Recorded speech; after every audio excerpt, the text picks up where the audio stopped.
Good morning all students. देखिए आपको यहाँ पर हेरिडिटी अगला चैप्टर बताया जा रहा था। कल जो नेक्स्ट आपका हो चुका है उसमें हेरिडिटी बताई गई थी। हेरिडिटी का मतलब अनुवांशिकता, जो ऐसे लक्षण जो माता पिता से पीढ़ी दर पीढ़ी संतानों में पहुँचते हैं उन लक्षणों को अनुवांशिक लक्षण या वंशगत भी बोलते हैं, अनुवांशिक लक्षण कहते हैं। और इन लक्षणों को हम क्या कहते हैं, अध्ययन को अनुवांशिकता कहते हैं। तो ये तो आपको बताया गया। फिर मेंडल ने बताया, ये सिद्धांत ग्रेगर जार्ज मेंडल ने दिया था। उन्होंने मटर के पौधे पर प्रयोग किया था जिसमें सफलता के कारण भी बताया गया था। मटर के पौधे को ही क्यों चुना ये भी बताया गया था। मेंडल का जीवन परिचय भी बताया गया था। अब यहाँ पर आते हैं मेंडल के 3 नियम होते हैं, तो जिससे हम अनुवांशिकता के नियम भी बोलते हैं और मेंडल के नियम भी बोलते हैं। तो ये अनुवांशिकता के नियम 3 आपको कल बताए गए थे। एक था प्रभाविता का नियम, लॉ ऑफ डोमिनेंस। दूसरा है पृथक्करण का नियम, लॉ ऑफ सेग्रीगेशन। और तीसरा है स्वतंत्र अभ्युवन का नियम, लॉ ऑफ इंडिपेंडेंट असॉर्टमेंट, अभ्युवन का नियम। तो ये 3 नियम आपको बताए गए थे, पृथक्करण का नियम, प्रभाविता का नियम, स्वतंत्र अभ्युवन का नियम। जिसमें से आपको प्रभाविता का नियम बताया गया था। तो प्रभाविता के नियम में ये बताया गया था कि जब विपरीत लक्षण वाले पौधों के बीच संकरण कराया जाता है तो उनके बीच F1 पीढ़ी में सभी पौधे एक ही प्रकार के प्राप्त होते हैं। यानी लंबे और बौने पौधे के बीच हम संकरण कराएं तो हमें F1 पीढ़ी में कैसे पौधे प्राप्त होंगे, लंबे पौधे।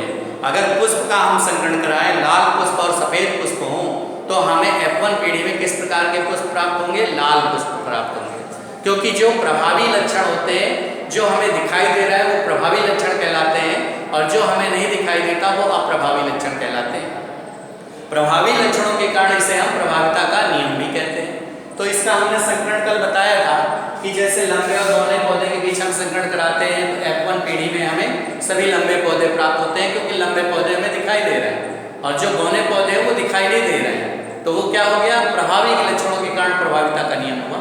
अब यहाँ पर आता है दूसरा पृथक्करण का नियम, लॉ ऑफ सेग्रीगेशन। देखिए जब भी संकरण करते हैं तो एक चीज का ध्यान रखना होता है, क्योंकि युग्मक होते हैं, पेयर। अब जैसे लंबे पौधे तो कैपिटल T और स्मॉल t, या तो कैपिटल R या small r, capital Y small y, इस तरह ले सकते हो। यहाँ पर देखिए ये लंबे पौधे हैं, इससे पहले वाले से पहले को आप संकरित करिए, हाइब्रिड बनाइए। तो ये बना T स्मॉल t। फिर इसके बाद दूसरे वाले, पहले वाले से ही दूसरे वाले को आप इधर से लोगे, कैपिटल T स्मॉल t, इधर का अलग हो गया। फिर इस लाइन को आप इधर खींचिए, दूसरे वाले को इस पहले से मिलाइए, कैपिटल T स्मॉल t। फिर इसी वाले को दूसरे से मिला दीजिए, कैपिटल T स्मॉल t। ये क्या है, F1 पीढ़ी है, क्योंकि मेंडल ने केवल F2 पीढ़ी तक अध्ययन किया है। F1 पीढ़ी में आपको कैपिटल T क्योंकि दिखाई दे रहा है, लंबे पौधे, और स्मॉल t नहीं दिखाई दे रहा है, तो सभी पौधे ये लंबे पौधे हैं और ये बौने पौधे हैं। तो इसमें बौने पौधे नहीं दिखाई दे रहे हैं और लंबे पौधे दिखाई दे रहे हैं, जिसके कारण प्रभावी लक्षण। तो F1 पीढ़ी में सभी पौधे क्या हो गए, लंबे, इसलिए ये प्रभाविता को नियम को शो करता है। अब मान लीजिए कि आपने लिया पृथक्करण का नियम, तो इसकी परिभाषा है कि जो F1 पीढ़ी से प्राप्त पौधे होते हैं उनके बीच जब संकरण कराया जाता है तो F2 पीढ़ी में स्वपरागण कराया जाता है। तो F2 पीढ़ी में एक निश्चित अनुपात में पृथक पृथक रूप से हमें संतानें प्राप्त होती हैं, जिसे हम पृथक्करण का नियम कहते हैं। क्योंकि युग्मक जोड़े में पाए जाते हैं तो प्रत्येक युग्मक में एक ही जीन युग्मक में प्रवेश करता है, जिसके कारण इसको हम युग्मकों की शुद्धता का नियम भी कहते हैं। क्योंकि इसमें एक जोड़ी जीव भाग लेता है, capital R small r, capital R small r, तो इसलिए इसे एक संकर संकरण कहते हैं। और जब 2 प्रकार के जीव विपरीत लक्षण वाले होते हैं तो उसे हम द्विसंकरण संकरण कहते हैं। तो यहाँ पर देखिए पृथक्करण का नियम है जो, तो पृथक्करण के नियम में करना क्या है कि कैपिटल R स्मॉल r आप लोगे,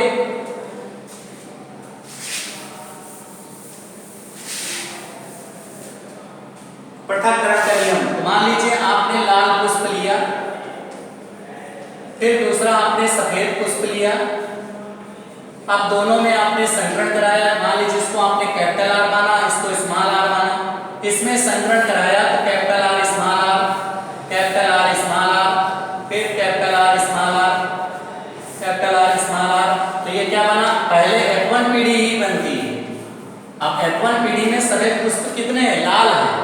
अब इनमें क्या कराओगे, F1 पीढ़ी में स्वपरागण करा दोगे।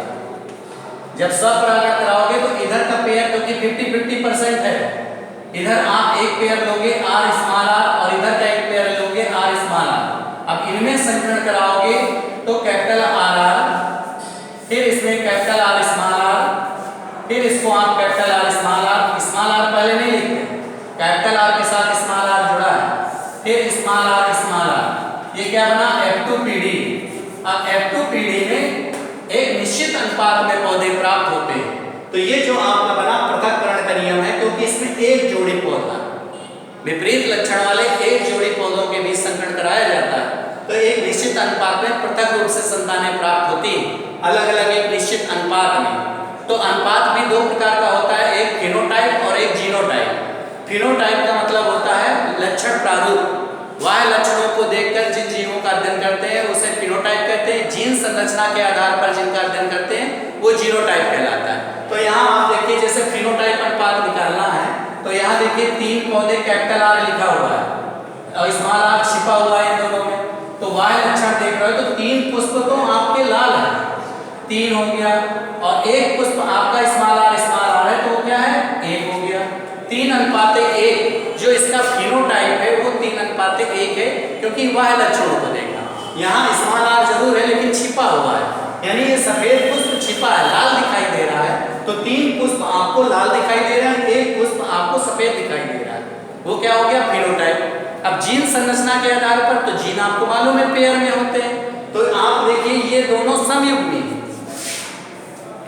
3:1 तो फिनोटाइप हो गया। जीनोटाइप में आप देखिए ये कैपिटल R एक युग्मक है, समान है, समयुग्मी है, यहाँ पर कैपिटल R स्मॉल r, तो ये दोनों युग्मक एक है, और यहाँ स्मॉल r है, दोनों के जीन समान है, यहाँ दोनों के जीन समान है, यहाँ दोनों के जीन अलग अलग, और जिसमें जीन अलग अलग होते हैं वो संकर कहलाता है, हाइब्रिड।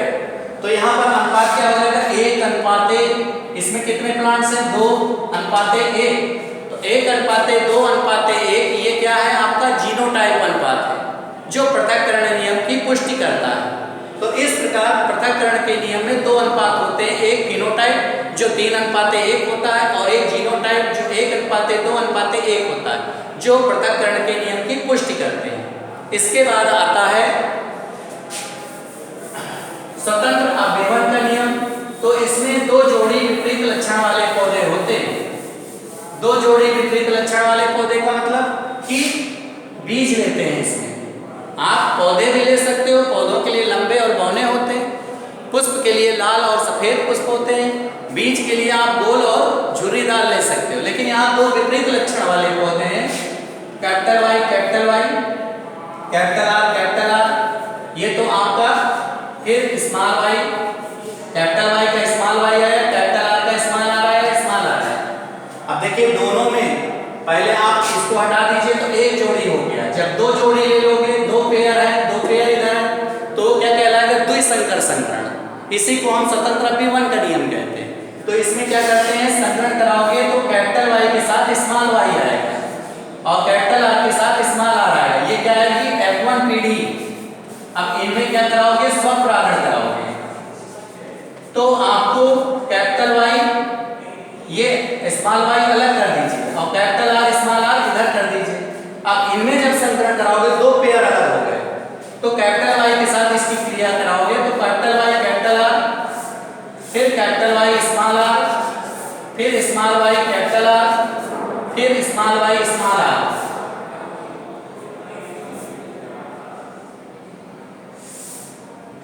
ये संकरण का निशान है हाइब्रिड का, और यहाँ पर बना स्मॉल y स्मॉल r। इस प्रकार ये जो पौधे प्राप्त होते हैं F2 पीढ़ी में, जो बीज प्राप्त होते हैं संकर बीज, वो किस अनुपात में होते हैं, स्वतंत्र अभिवन के नियम की पुष्टि कौन करता है अनुपात की, 9:3:3:3:1, यानी 9:3:3:1।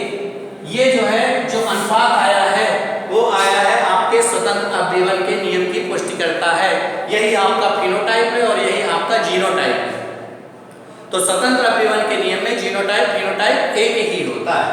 तो इस प्रकार ये आपका संकरण कराया गया है, ठीक है। यहाँ पर जो 9:3:3:1 के अनुपात में जो बीज प्राप्त होते हैं वो संकर बीज अब इनको आप चारों को समझ सकते हो कि किस प्रकार ये चार प्रकार के बीज है। तो वाई आर का मतलब होता है येलो राउंड यानी गोल पीले, फिर स्मॉल वाई वो कैपिटल वाई स्मॉल आर तो ये झुर्रीदार, कैपिटल आर का मतलब राउंड, स्मॉल आर का मतलब रिंकल, रिंकल माने झुर्रीदार, और येलो का मतलब पीले। फिर इसके बाद स्मॉल वाई को हम ग्रीन मान लेते हैं, हरा, जी जैसा दिखाई देता है स्मॉल जी, लेकिन ये इसको स्मॉल वाई को हम ग्रीन मानते हैं। ये हो गया हरा, और ये राउंड का मतलब गोल, तो ये हो गए हरे गोल, ये गोल हरे, गोल हरे। फिर स्मॉल वाई स्मॉल आर, तो ये क्या है, स्मॉल वाई तो हरा है ही, कैपिटल वाई आपका पीला है, और आर का मतलब कैपिटल आर का मतलब राउंड गोल, और स्मॉल आर का मतलब झुर्रीदार, तो यहाँ पर ये हो गया झुर्रीदार हरे। तो इस प्रकार ये पौधे हमें आपको प्राप्त होते हैं, जो किस अनुपात में 9 3 3 1 के अनुपात में प्राप्त होते हैं। तो ये आपका द्विसंकर संकरण भी कहते हैं और स्वतंत्र अभिवन का नियम कहते हैं। सबसे ज्यादा इंपॉर्टेंट पृथक्करण का नियम है, या तो फिर स्वतंत्र अभिवन का नियम है, जो अलग से आते हैं, या तो मेंडल के तीनों नियम आते हैं 7 नंबर में। तो ये आपको समझना भी है, लिखना भी है और याद भी करना है इसका। अब इसके बाद देखिए, इसका एक वो बनता है चेकर बोर्ड, इसकी खोज पुणे ने की थी, जो आपको कल नेक्स्ट डे फिर से इसको बताया जाएगा नेक्स्ट वीडियो में चेकर बोर्ड है क्या। थैंक यू बेटा।